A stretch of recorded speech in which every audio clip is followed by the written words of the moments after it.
What's up, bangers? Welcome back to the Banger Hangar for the brand new version of your favorite show from BangerTV. This is Lock Horns Redux, not live, but in some comfy chairs, sitting down and discussing, debating, and locking horns around all things metal.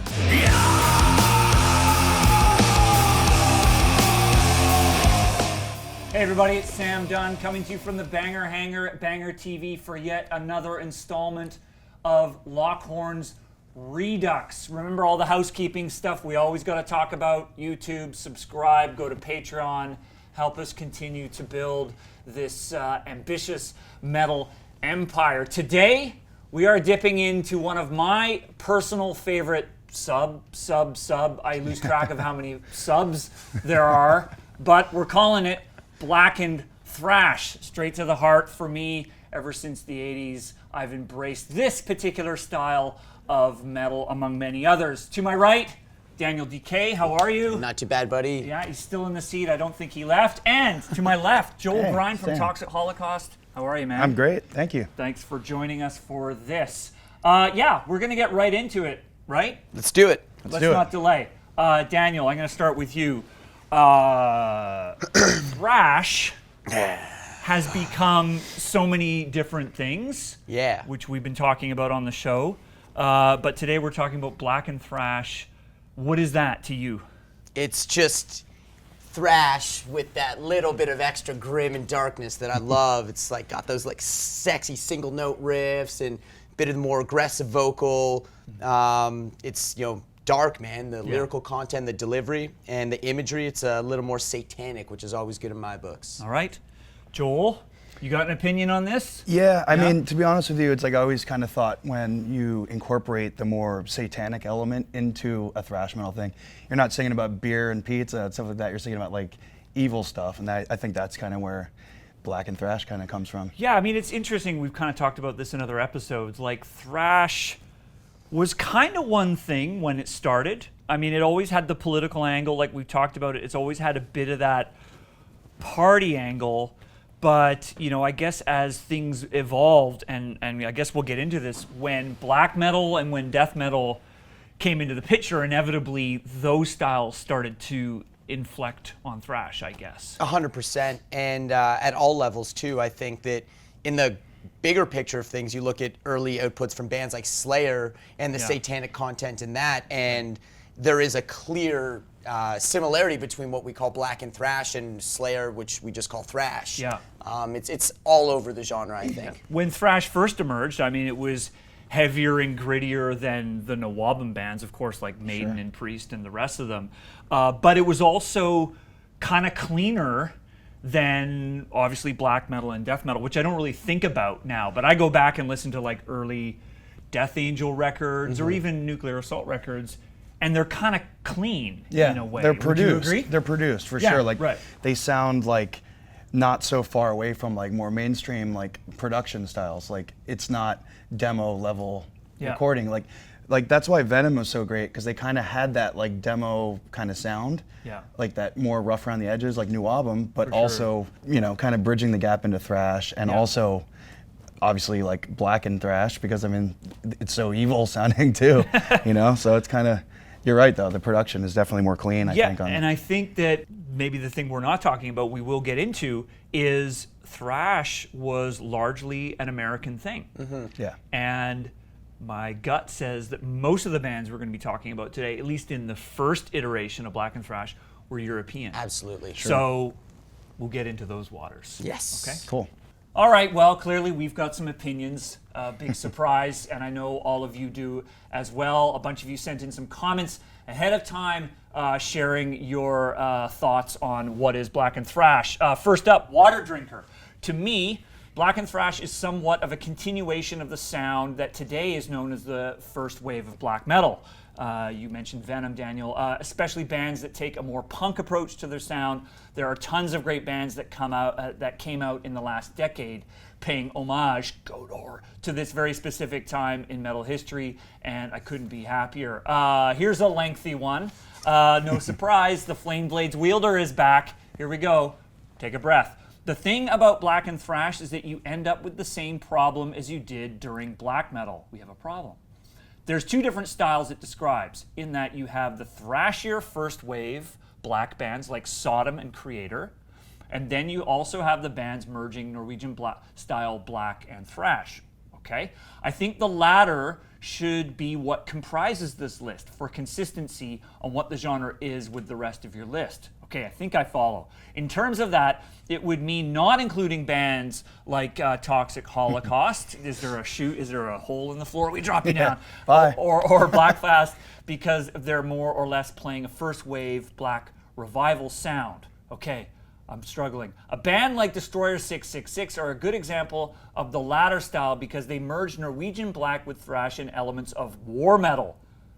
When we get to bands like Skeleton Witch or Midnight, this gets a little harder because Skeleton Witch merge melodic death metal, black metal, and thrash. If anything, they're playing a thrashier version, Rain Chaos era Dissection, so melodic black death thrash. This is getting too incestuous for my liking. No, it's not done. I have to turn the page. And Midnight are playing black and speed metal. They're far more blues influenced than any thrash or black band. So if you guys consider thrash and speed to be similar enough not to make that distinction, then I think they should be added. If not, then I totally see why not. Fucking help me out here, Daniel. What do you make of all that, man? It's, every episode, I feel like there's an honorary PhD that gets handed out. I'm just not sure that we're quite there yet. It's an early contender. It's an early contender Yeah, for the PhD. So it keeps coming up. I don't know if I totally agree with the comment. Yeah. But there's definitely merit in talking about these early bands that he kind of writes off right off the bat. Sodom and Creator, they are a big part of this conversation. I'm sure we're going to get there. Yeah. And all the modern bands he mentioned too, I think they're also important parts of the conversation. I don't think we need to make such a distinction. I think there's obviously going to be old bands in the conversation and new bands in the conversation. Right. Do you fit in this conversation, or where do you? According to him, I don't think I do. Well, I'm not asking about him. I'm asking you. What do you think? I mean, to me, I never really thought about, writing music and things like that. Like, I never really thought of it being like, I'm going to influence or have this influence and combine them. It's like, for me, it was always like, do I like this band? Do I like this band? Put it all in a blender and see what you come out with. Yeah. So to like have distinction between like this band is like an early black thrash band and this is like this and this. For sure. I mean, it's kind of taking away the part of the equation where each record by different bands changes. Like Sodom started out super like raw, dirty, and then they kind of went more just straight up thrash. Like there's almost no like evil elements in Sodom's lyrics now. Yeah, so right. Like it kind of takes that part of the equation out. It's like you can't just say this band is this style because records morph, like things like that. So Here's a big question. So going back to the 80s, whether they were thrash or black, whatever we want to call them, what of those bands were the biggest influence on you in terms of making music? I mean, definitely Venom, definitely Slayer, like things like that. I mean, those were the biggest ones for sure. Bathory too is another huge one for me. Right. And Bathory is one of those bands that kind of started out more like, I guess would be considered like first wave of black metal, but they morphed into more thrash. So it's like, it's so incestuous with the genres. It's like, where do you draw the line really? For sure. And then what about those early wave of Norwegian bands? Like, I mean, I'm not a musician. I've played music. I know it's sort of one thing to listen to bands, and then I think another thing to actually some of that stuff seep into what you create. Sure. Was any of that Norwegian stuff coming through your music, do you think? To be honest with you, that stuff wasn't super influential to Yeah. me because of the time period of me getting into the stuff. It was Yeah. like more like, my friends were like getting me into more like stuff like traditional like American thrash, like Megadeth and things like that. So Yeah. I kind of missed that like early 90s stuff because in the early 90s I was just into like Metallica and Megadeth. Who and wasn't? Stuff. So later on, I kind of saw it with like a hindsight of all that stuff, and that really wasn't my cup of tea. But like looking back, I mean, I like early Dark Throne stuff, things Yeah. like that. But that just wasn't influential to me personally. But Daniel, let's start name checking some essential, like, first generation Blackened Thrash bands. Like, you've talked about Venom. Yes. Apart from Venom, who is there at the very beginning that creates something we can now call Blackened Thrash? So the bands and the names have already come up, Yep. but I want to reaffirm the importance of bands like Bathory and Sodom and Creator. I think these are bands that were coming out with a black metal, thrash metal fusion Yep. before it had a name and before it was not purposeful either. They weren't trying to create Yep. a subgenre. I think they're just making music. Yep. But I think there's definitely something to be said about the early Brazilian thrash metal Right. in this conversation Yep. because by nature it was so much more aggressive and so much more fucking evil, Yeah. like in plain terms, that like bands like Sarcophago I think need to be a part of this conversation. I think basically that whole scene, if you were a thrash metal band in Brazil, Yeah. by the standards of this subgenre, you could almost all guarantee they're a Blackened Thrash band. Well, I mean, going back to my early comment about the split between sort of the US sound and the European sound, I mean, you could kind of just call a lot of this a European thrash because it seems like all the thrash bands we're talking about from Europe Yeah. have that grittier sound.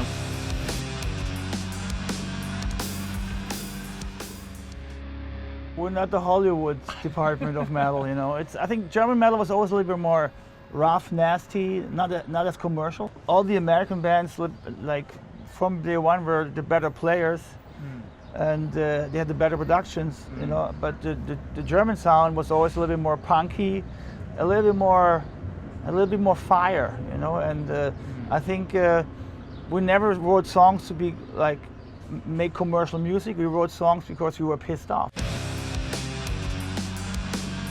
We all know that, you know, Max and the guys from Sepultura, Sarcophago, they were all listening to those European bands. And of course, they were listening to American bands as well. But, you know, we got to have destruction in this conversation Of course, too. yeah.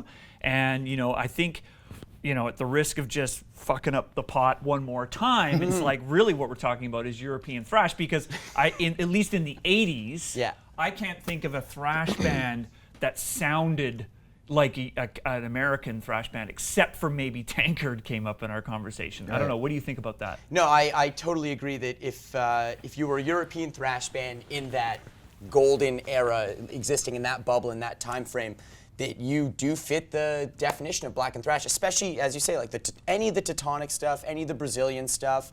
It's by nature so much more aggressive than the American thrash. For sure. So U.S., Europe, you were obviously into bands from both places. Sure. We all were.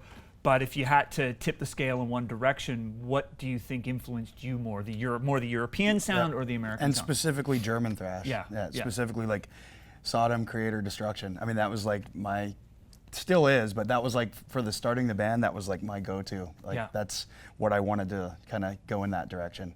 It's super evil sounding and just like they just have their way about them. Like that, it's that sound, that German sound, like that, you know? Yeah, it's interesting. I can't put my finger on it. I mean, I guess it was just dirtier or something more interesting about it because it seemed a little bit more mysterious. I'm trying to like transport myself back to like the 80s when I was late 80s. I was a teenager discovering this stuff for the first time. It was like, the American stuff always just was a little bit kind of tidier. You know, like the sound and the look they could was play just better. a little, the Americans like had like a little bit better like production value to play. Like the early German stuff, like it's so like sloppy too, and So- that's what adds in some weird way that adds to the evilness of it. You somehow. listen to the early Creator and Destruction records, and I know Schmier and Mila would. I mean, they would talk about this, but man, they were young, and they were just learning, right? Totally. I think that has to be mentioned that there's an element of like bad playing that plays into it being good. I mean, legitimately, the first Sodom record legitimately sounds like 3 different people playing 3 different songs. It's like at the same time. Yeah. And there's a charm to it though. It's a thing where like if you have good songs, but you're just you're young and you're like going for it and you can't really execute your ideas, there's some charm in that, where it's like it adds that element of, I don't know, more rawness and evil. When everything's super polished, it just takes away a lot of that like scariness to it. And back in to the some weird Brazilian way. stuff, I mean, we've got to add those early Sepultura records. 100%. I mean, Morbid Visions, Schizophrenia, like that wasn't just thrash metal as it became defined, right? It's way more extreme than just thrash, and I would say I'm thankful that my metal evolution was hearing bands like Metallica, Slayer, and Anthrax first, because had I heard early Sepultura first, I would have been like, what the fuck is this? I would have had, you know... Yeah, for the uninitiated, that sounds man. insane. Yeah, you know? it sounds like it's like noise, man. It wouldn't have made sense to me. So I'm thankful I had those polished and produced American bands with the huge budget records to get me into the genre, get me hooked, and then I know when you get bored of that, that was the time to get into Sepultura. Tons more comments here, I think, which are basically supporting what we're talking about. Wessel Brokius is back. I see bands like Bathory, Early Sodom, Hellhammer, Celtic Frost. Maybe we should talk about that being mentioned, and you could argue that black thrash is a subgenre for the larger part. A tribute to this era in the history of metal. Not sure what he means there, but these bands, along with, for example, Morbid and Tormentor, should have been their own branch in the tree as early black metal. Main influences, this is Ivan Lazaroff, main influence, Creator, Sodom, Destruction, Venom, and Celtic Frost. Let me bring up a nerdy thing here for a moment, but it was all thrash at the beginning.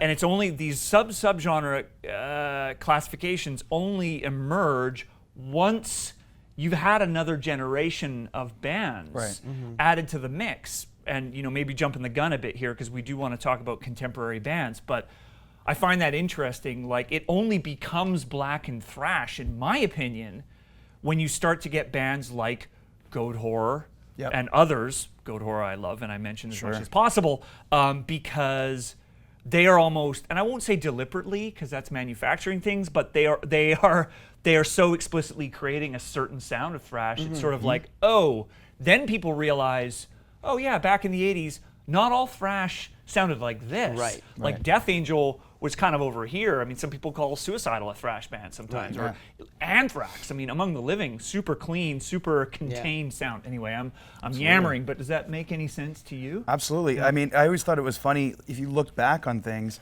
like for instance, Venom black metal. Black metal wasn't a thing. It was it was a self-branding of like, this is what we are. You know, like Onslaught, like saying like with the back of the record says death metal. You know, like by today's standards that wouldn't be considered death metal, obviously. But I think that's really interesting that you can look back on things and be like, okay, this is, you know, now with bands like Goat Horror, they're taking those elements and like deliberately putting, you know, that spin on it, which I think is really cool. Yeah, so it's like, you know, history gets defined from a certain place in time, 100%. Right? And you go back in time and try to make sense of how do we get to here? And then we start to create all these categories, and it drives me crazy, but that's why we're here. Yeah, no, it's great. I mean, you only had to create these categories because they had so many different things to pull from. Like, Venom didn't have nearly as much material to pull from when they were talking about their influences from a vast, you know, variety of metal. It's really exciting to start a new band now and to be able to pull influences from so many different genres and create your own new sub genre. Exactly. So for me, Bathory is a band because I think we got to create some lines here. Because if we're going to have a conversation weeks down the road about the first wave of black metal, I mean, people are going to insist that Bathory are part of that conversation. And I guess you know, I don't know where you draw the line, but Bathory for me has never been a thrash band. Yeah. But I don't know how you guys feel, because they were doing orchestral stuff. Their imagery was so explicitly occultic and black and satanic, whereas I think if you move over to Sodom and Show No Mercy era Slayer and you know, Morbid Visions, you know, it's not going down that path quite so heavily. So Bathory, where do you sit on Bathory? So I tend to agree with you that it's not that thrashy. I think that they do belong, in my opinion, in the early black metal category, which is where I'm sure most of our viewers put them. Yeah. But in terms of legacy factor for their influence on the genre, like absolutely, they have a huge influence on the genre. Do they fit the sound totally? I mean, to be discussed. Put it this way: the moment this beat is like less than 75% of what you do, no longer thrash. I'm sorry, right? No, you've got to have that. And you know, 100%. Bathory brought in that floating kind of blast beaty thing. They brought in all the orchestral. So I'm not just picking on Bathory here. I mean, Celtic Frost, one of my favorite bands of all time. That's a tricky one because they're sort of like like, I always Morbid thought- Tales, like that's a bit of everything. Yeah, I always thought like Hellhammer, especially too, was like super punky sounding, like For sure. very punk sounding, like very simplistic, almost dischargey type riffs and Yeah. things like that. So it kind of, you know, it blurs the lines a little bit. It's Yeah, like, and where then by do the you place time them, you know? by the time you get to Megatherion, yeah, I don't know if like Celtic Frost is a thrash band No. anymore, even by a very liberal definition. Like they've gone into the avant-garde, extreme metal. They're slowing down, which I think is really a key factor because people forget that death metal started as a slower genre sure. than thrash. That's actually how it distinguished itself. Then again, you know, I lived 30 years ago, so tell me whether I'm right or wrong. The Celtic Frost thing's pretty funny. There was a comment that I saw on the YouTube that said, if we're going to talk Celtic Frost, it has to be noted that Tom G. Warrior is the John Lennon of heavy metal in the way he was able to transform his sound into so many different outlets. I think if we're having to talk about black and doom metal, that you know that's where that band really shines, in my opinion. Yeah, and I think maybe we have to sort of step back and think of like when you get these bands that have a huge legacy or a huge catalog, you kind of got to throw the dart where you feel like principally their interest was. And I think with a band like, I mean, Creator, Destruction, and I think Sodom as well, like you can make the argument that principally there's a thrash core to what they do. Whereas, I don't know, for me, Celtic Frost, Bathory, even Hellhammer, not so sure. But hey, it's just my opinion. Can I muddy the waters a little further why we're here. Because it's lightly been coming up. Yeah. The word punk's been come up a few Yep. times. Sure. The Swedish crust scene, bands like Anti-Cymex come to Mob mind. 47. Like Right. exactly. Like these are bands that blur the lines for me even further. Yeah. If we're just talking straight musical elements, they've got the vocal styles very reminiscent of black metal And to blur the lines even further, that was super influential to Max when he was starting Sepultura. 100%. Like wearing Mob 47 like patches and shirts, and Right. you know, it's weird how it kind of all comes full circle. Yeah. I guess the point I'm trying to make, like, Slayer Show No Mercy, Sure. a Blackened Thrash album. Sure. However, By Hell Awaits, are they that? I'm not so sure. Like, I guess that's the point I'm trying to make. Like, we're going to have to start making some decisions on this.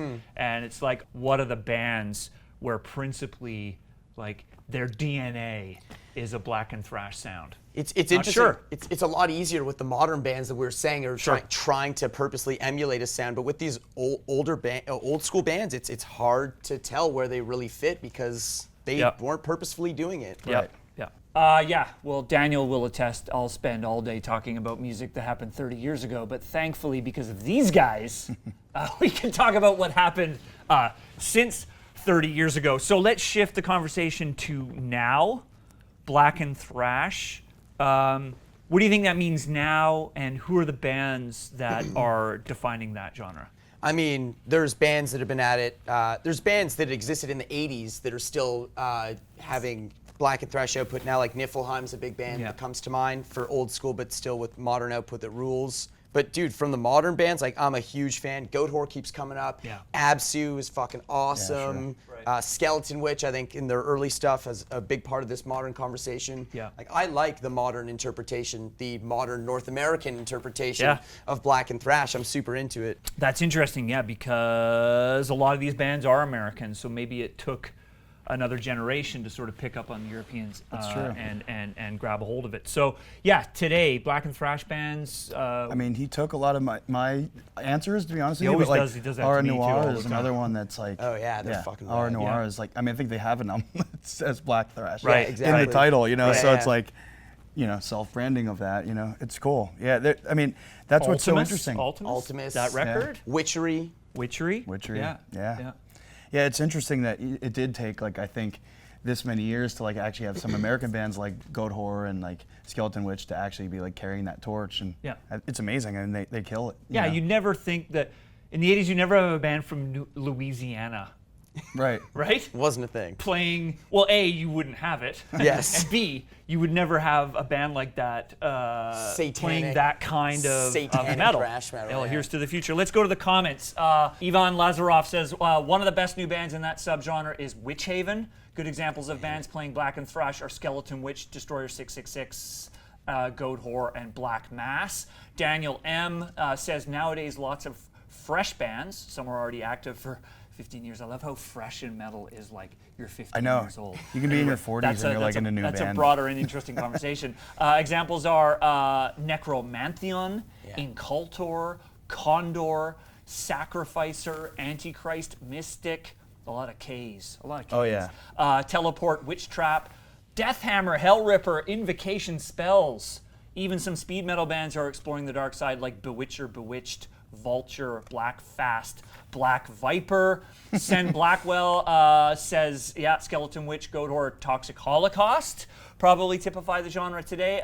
Metalhead Game, Skeleton Witch, Water Drinker, many of the same bands. Satanica is added here. Slaughtered Priest, Excoriate, Nunslaughter, Ketzer. Fuck, there's a lot of bands. Yeah, that first Ketzer record, I forgot about that. That first Ketzer record's rad. Tricky. Yeah, there's a lot going on there. It's pretty interesting, some of those speed metal bands that came up. There's like that German band Vulture is fucking awesome. But that is way more speed metal. But it's cool that people are talking about that. Necromantheon I forgot about. Modern Output is fucking awesome. There's a lot. Yep. Yellow Goat. Yellow Goat. Any of those other newer bands that you're digging? Actually, that list it like brought back some things. I was like, Condor and like Deathhammer, like killer bands. Witch Trap, yeah, absolutely. That's like the Deathhammer's like that Death Thrash thing. I think there's like that's like another modern thing happening is Death Thrash. Sure. Can we talk about witchery just for 1 second? Yeah. Witch Creek. Sure. We never get through this without talking about witchery. Witch Creek. Why I like those guys is because they sort of bridged a gap, like to me. They bridged a gap between, I guess, that first generation of Blackened Thrash, and they've been around longer than Goat Whore, and I think definitely most of the North American bands that we mentioned. But they always had this weird status of kind of being a side project for Jensen and Charlie and all this kind of thing. Well, I said that when I was talking to Peter, and he was very quick to correct me that it's not a side project anymore. Right. I think that they're more popular than ever. That last record was stupid good, if I may. It was, and saw them live for the first time on 70,000 Tons, and it was like insanely good. Yeah, man. they're so good. So fucking good. I think Jensen will tell you that witchery precedes the haunted. I might be getting my facts wrong there, but anyway, love that band because they seemed for a moment there to kind of be floating out in the ether. Like no one else was doing it. Were you ever into those guys? I was, and what's funny is like that's one of those bands that I feel were doing it first. Actually doing it intentionally. Sure. And I was like way before like all the wave of the bands coming after. Absolutely. So absolutely.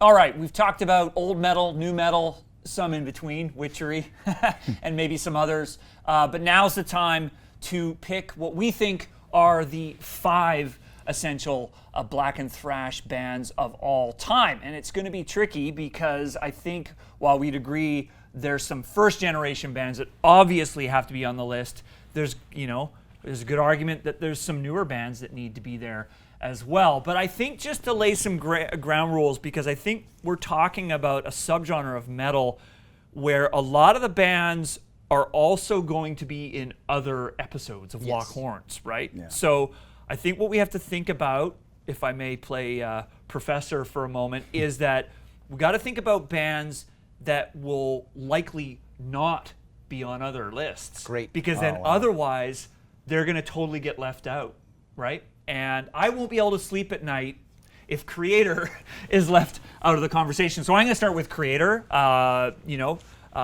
think that's a fairly easy one. Not just because of their earlier output. I mean, as Creator has evolved and continue to record and tour, their sound has gotten more melodic, a little bit more power metal-y. The solos are a bit more Nawabum, but I still think because of Mila's vocals and the sort of, the complexity and the gruffness of it, they're still far more blackened than their American counterparts. Obviously, Pleasure to Kill and those early Flag of Hate and on Creator's an essential. I don't think you guys would disagree, right? They're still singing about Satan too, completely. Like, 100%. They may have gotten a lot more melodic, but I mean, on their most recent record, the single was "Satan is Real." Like, Yeah, you know, yeah. they're literally still singing satanic lyrics. Right, which and is as a cool point as of fuck. comparison, you'd never have Testament or No. Megadeth or Anthrax or maybe even Slayer if they were to put out another record to write a song called Satan is Real. So I think that's a really good point. Okay, so Creator is one. Super down with that. Daniel, who would you add? I mean, for me, I gotta go a band that, since we're only doing 5, I want to pick a band that really like left an imprint and changed the game in the modern sense. I'm gonna go with Skeleton Witch. I think that their earliest records are so obviously perfect definition of Blackened Thrash, and it wasn't just a flash in the pan. It wasn't just something that happened. I think that they really brought a whole new generation of young metalheads that were perhaps only into Iron Maiden and Metallica. I think they really helped get those guys into more extreme vocals and blast beats and, you know, minor sounding songs and, you know, the classic black metal chords. I think that they really did a great job at doing that and bringing it to the forefront for a young generation of metalheads. So Skeleton Witch, That's man. good. Got a newer band in the mix. So we got Creator, Skeleton Witch. Joel, who do you want to add? I'm gonna go with Goatwhore. Nice. Totally. Goatwhore, I think, is definitely one of those bands that, like, obviously they've been doing it consistently for a long time now. Yeah. They have the, you know, obviously the black metal chords in there, you know, that kind of element. They sing about Satan consistently, like every record is like satanic. Yeah. And they have the thrash metal parts, you know, and I don't see them stopping doing that style anytime soon. No one brought back the Tom Warrior quite as good That's true. as That's Goatwhore, true. right? That went That's away. true. That, like, It's true. people And forgot they about nail that. it too. They Right? nail that. Like they Ben, nailed it. Ben kills that. And, Yeah. you know, some people say they overdid it. You could never overdo the in my opinion. No, it's so good. needed. It's Carving needed. Out the Eyes of God, Haunting Curse. Well, all right. Such good records. Don't get me started. Okay, well, we got 2 newish bands, 1 old band. Kel Surprise, we got 2 more. Now, I think let's throw some options on the table. Destruction, Sodom, Sepultura, maybe.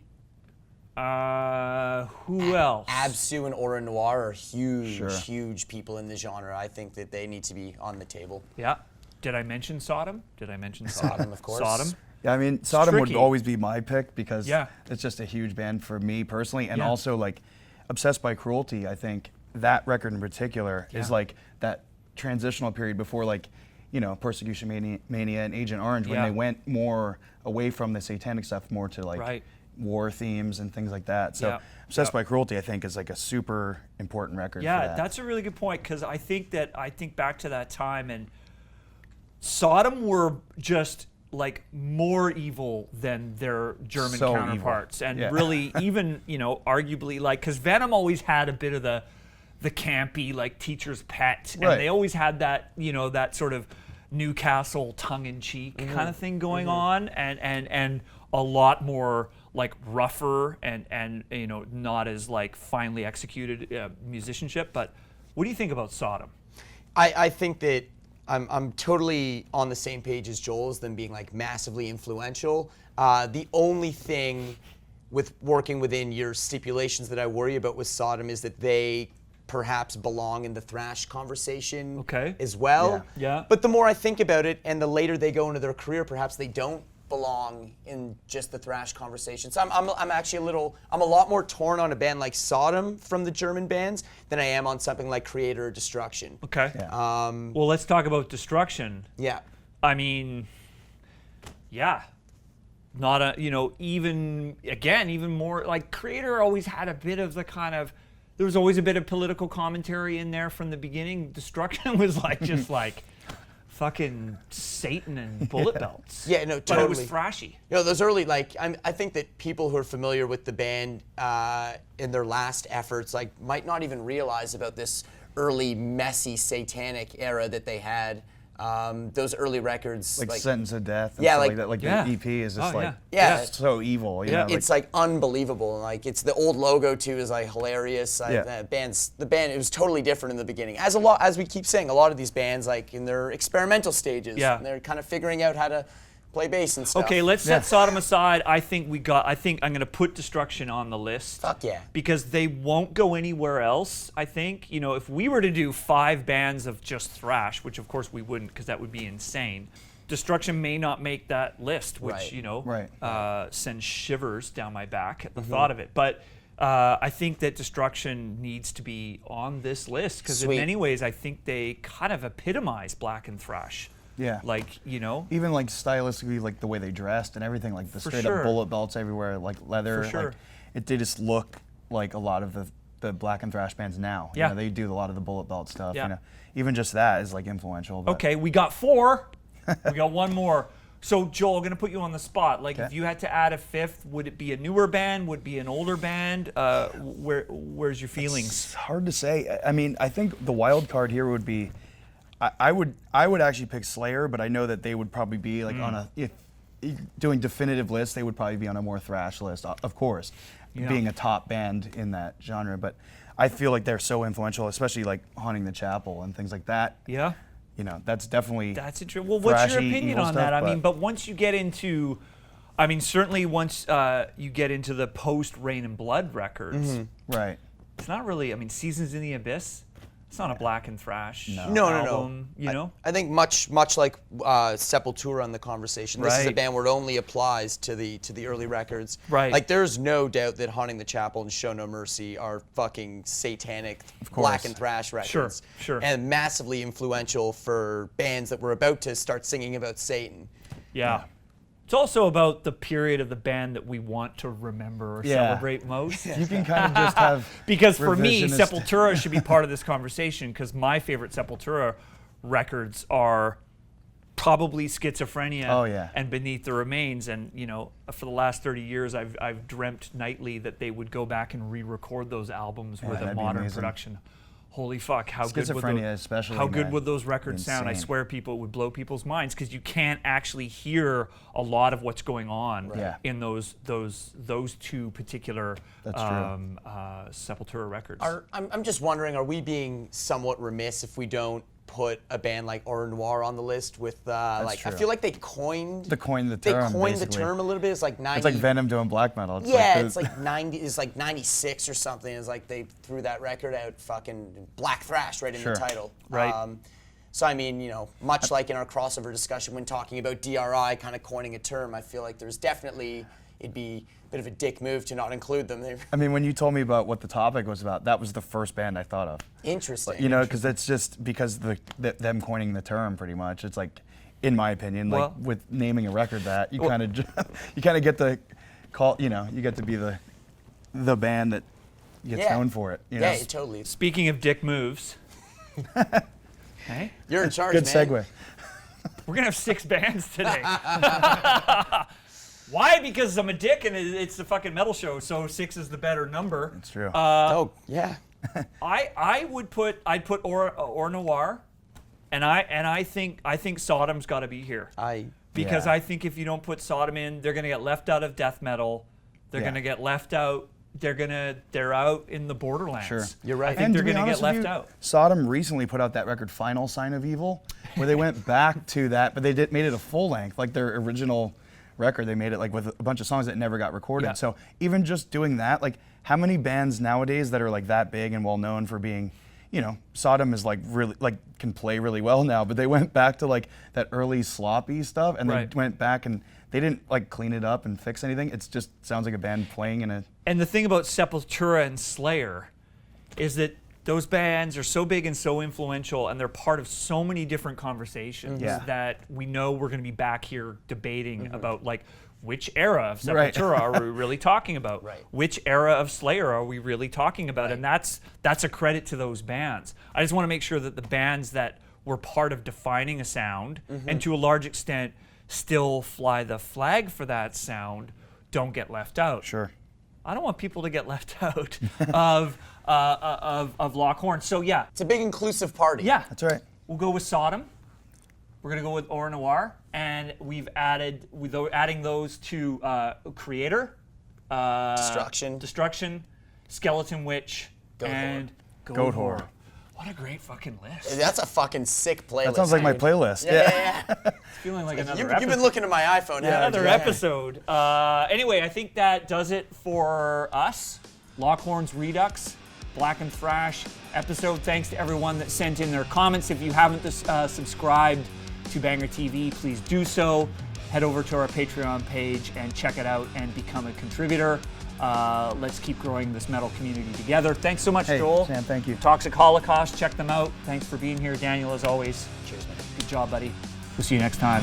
Lock Horns Redux.